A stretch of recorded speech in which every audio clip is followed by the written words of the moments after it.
वानर वीरों की टोलियां सीता की खोज में निकल पड़ी। क्योंकि रावण दक्षिण दिशा की ओर सीता को ले गया है ऐसा संकेत था, इसलिए दक्षिण दिशा की टोली में जामवंत, अंगद स्वयं, हनुमान, तार ऐसे महाबलशाली वानर वीरों को सम्मिलित किया और इनको 1 महीने की अवधि निश्चित की गई कि सीता का पता लगाकर लौटना। दक्षिण दिशा में यह वानरों का दल चल पड़ा। हर जगह सीता खोजते रहे वो, गिरी नंदराओं में, पहाड़ियों पर, छोटी छोटी बस्तियों में, लेकिन सीता का कहीं संकेत नहीं मिला। आगे बढ़ते चले गए और वो एक बड़े पहाड़ के किनारे पर पहुंच गए। उस पहाड़ को उल्लंघन कैसे करें उनका रास्ता ही समझ में नहीं आ रहा था। तब वहां पर एक विशाल वृद्ध और तेजी के साथ उनको खाने के लिए झपटा, तो उसको आते समय देखकर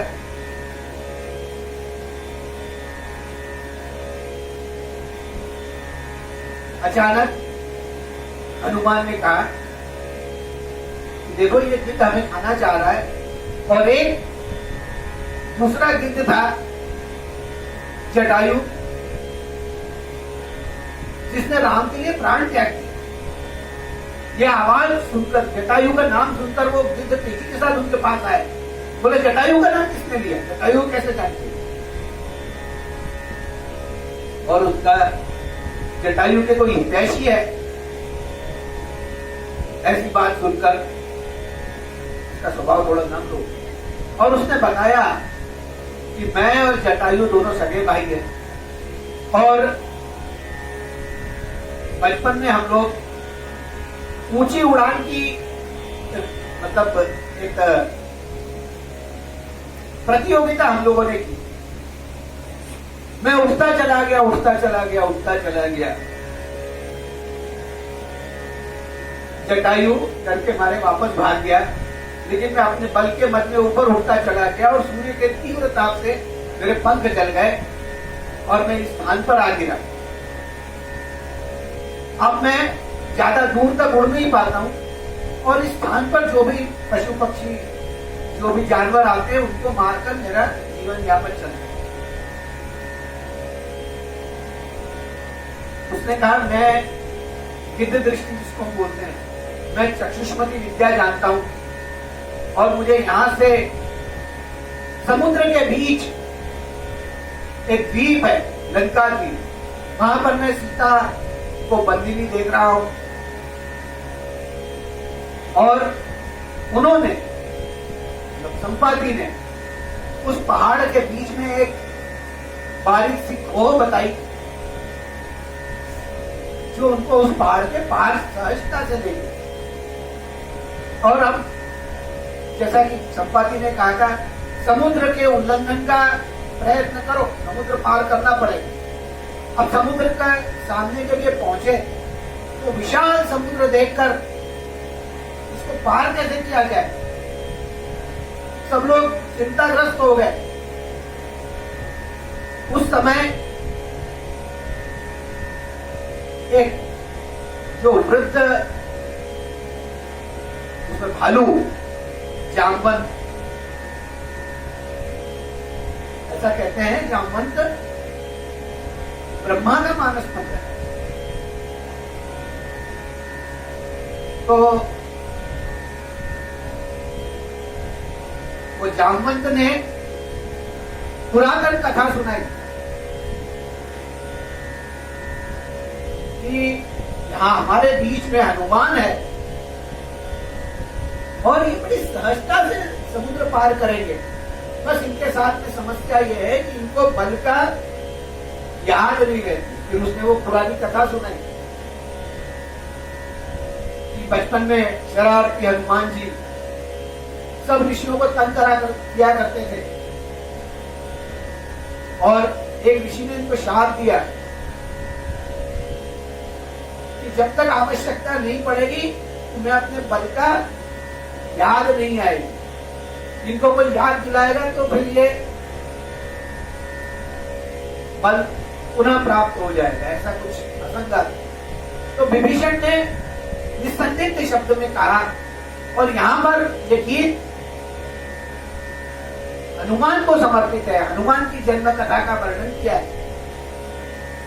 पार कर पाए सिंधु महान, धरा पर एक ही श्री हनुमान। पुणे से हमारे मित्र श्री राजीव शेगावकर इस गीत को प्रस्तुत कर रहे हैं। पार कर पाए सिंधु महान, धरा पर एक ही श्री।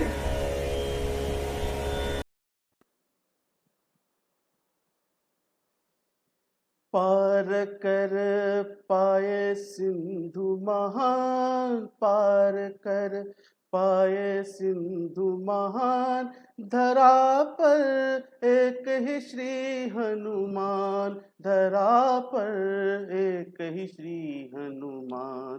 पार कर पाए सिंधु महान, पार कर पाए सिंधु महान, धरा पर एक ही श्री हनुमान, धरा पर एक ही श्री हनुमान।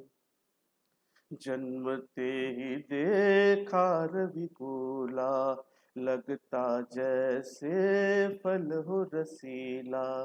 जन्मते ही देखा रविकुला, लगता जैसे फल हो रसीला।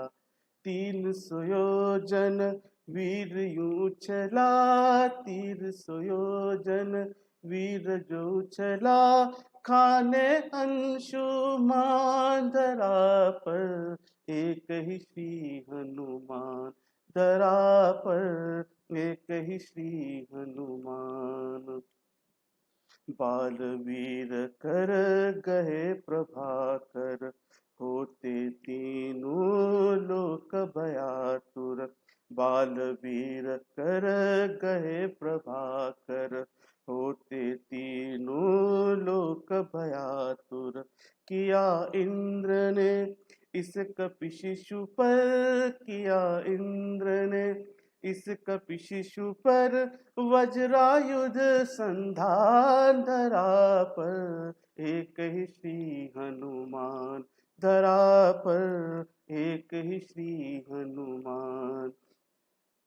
वज्र का वार लगा थोड़ी पर, वज्र का वार लगा थोड़ी पर। घायल होकर गिरा भूमि पर, घायल होकर गिरा भूमि पर। पुत्र की ऐसी दशा देख कर, पुत्र की ऐसी दशा देख कर, रुका पवन गतिमान। धरा पर एक ही श्री हनुमान, धरा पर एक ही श्री हनुमान।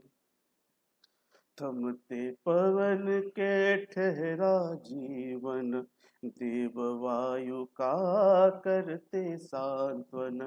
थमते पवन के ठहरा जीवन, देव वायु का करते सांत्वन। पवन तनय को देते सुरगण, पवन तनय को देते सुरगण।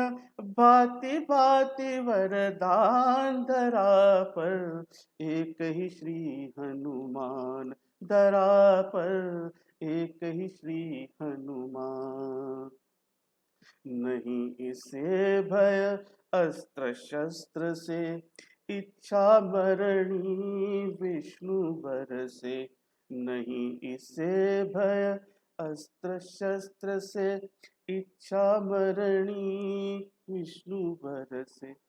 तेजस्वी है अधिक दिन कर से तेजस्वी है, अधिक दिन कर से चिरतर आयुष्मान। धरा पर एक ही श्री हनुमान, धरा पर एक ही श्री हनुमान।